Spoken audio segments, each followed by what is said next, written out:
So one of the things that Donald Trump's talking about is a sovereign wealth fund. This is a really, it's something that's tried all over the world and has resulted in money back effectively to people that live in some of these communities, like Dubai comes to mind. You think about the Norwegians and their sovereign wealth fund. And Donald Trump's is like, again, business guy, like, wait a second. Like the U.S. is doing this, that, and the other all over the world. Like, why aren't we making money off of it? Here he is. This is an executive order. Discharges your Secretary of the Treasury, Scott Bessent, and your Secretary of Commerce, Howard Lutnick, to begin a process that will hopefully result in the creation of an American sovereign wealth fund. It's a very exciting event. We're going to have a sovereign wealth fund, which we've never had. We have a lot of things that create wealth, and you're seeing that over the last 2 weeks. I think we've created more wealth. Other people have created de-wealth, the people, my predecessors. We're creating a lot of wealth. Scott, maybe you'd like to say something about it, and I'd ask also Howard to say something about it. Yes, sir. This is very exciting. We're going to stand this thing up within the next 12 months. We're going to monetize the asset side of the U.S. balance sheet for the American people.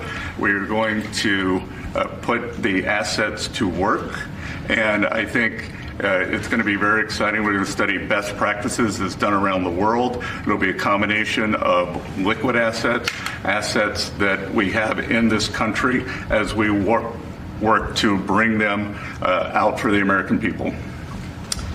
The extraordinary size and scale of the U.S. government and the business it does with companies should create value for American citizens. If we are going to buy 2 billion COVID vaccines, maybe we should have some warrants and some equity in these companies and have that grow for the help of the American people. So I bring all these things together. I think Scott and I will create an amazing sovereign wealth fund for you, sir. So other countries have sovereign wealth funds, and they're much smaller countries, and they're not the United States. We have tremendous potential in this country, tremendous. You're seeing that, what's happened just in a short period of time. And as an example, TikTok, we're going to be doing something perhaps with TikTok, and perhaps not. If we make the right deal, we'll do it, otherwise we won't.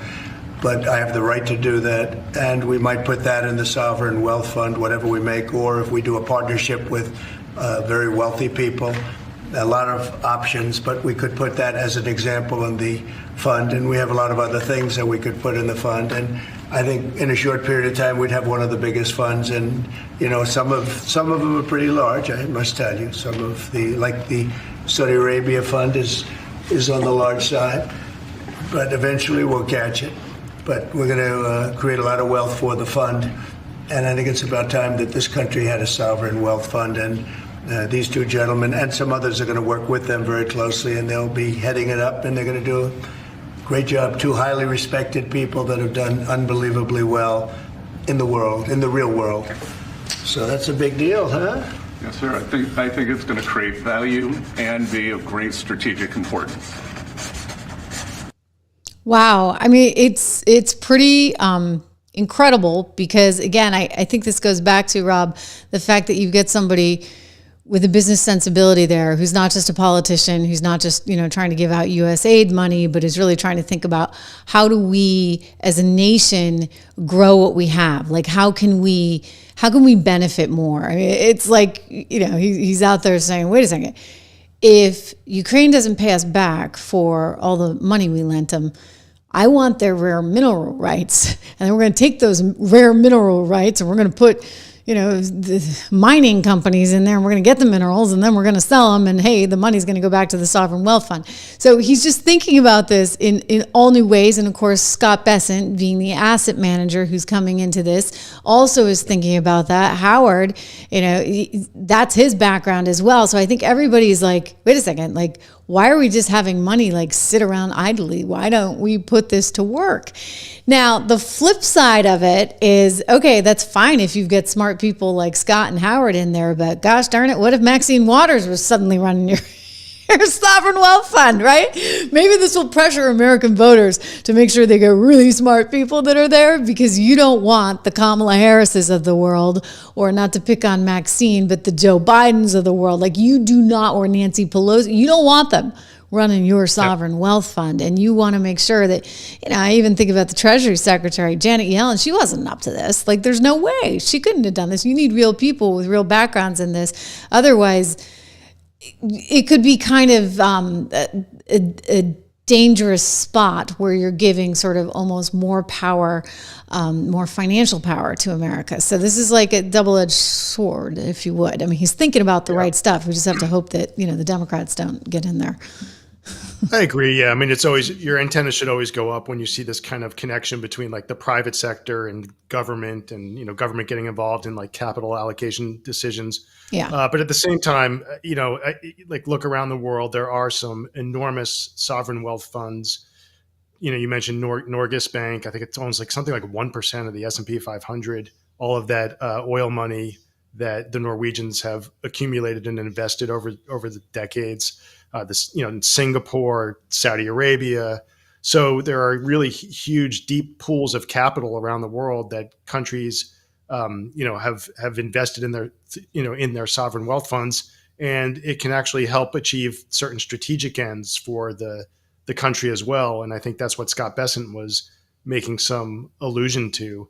So it was interesting in his confirmation hearing. He did talk about like liberating the balance sheet of the United States government, and so taking all of these assets that are sort of like, we own so much land, we have all of these energy resources that are kind of not really being put to work for the benefit of the American people. And the idea of, you kind of put it into a vehicle that's professionally managed and, I guess, somewhat independent and properly managed and strategically, guided by the best investment minds in the country. There is a lot of potential there, and it could really help the U.S., start achieving a lot of its industrial goals. Is that one way to solve this massive problem with all of our debt, I wonder? Again, I have a lot of faith in Scott, and you and I know people who have worked with him and think extremely highly of him. And he's got the intelligence and the sophistication to be able to run something like this. I mean, Howard, of course, as well, but Janet Yellen could not have done the job. Like, let's just be honest. And I think a lot of the folks, and unfortunately on the other side, really don't have the financial sophistication. I'd say even on the conservative side too. I mean, this president, Donald Trump, is just a whole new ballgame, like nothing we've ever seen before in the conservative or Democrat Party. And he's approaching this like a CEO, like a chief executive. And he's looking at the balance sheet saying, what the heck? You got all this debt and you're not doing anything with your assets, and let's shore this thing up. And for goodness sakes, can we stop spending money on stupid stuff? Like, this is refreshing, I think, for the American people. But, once this thing launches, you really better hope that it's private enough that you have people who are smart and able to function more outside of government to run it. Yeah, like, you hope as they design it, and he said he'd look at best practices, it's not going to become some kind of USAID piggy bank for whichever politicians are in power. So that's the risk.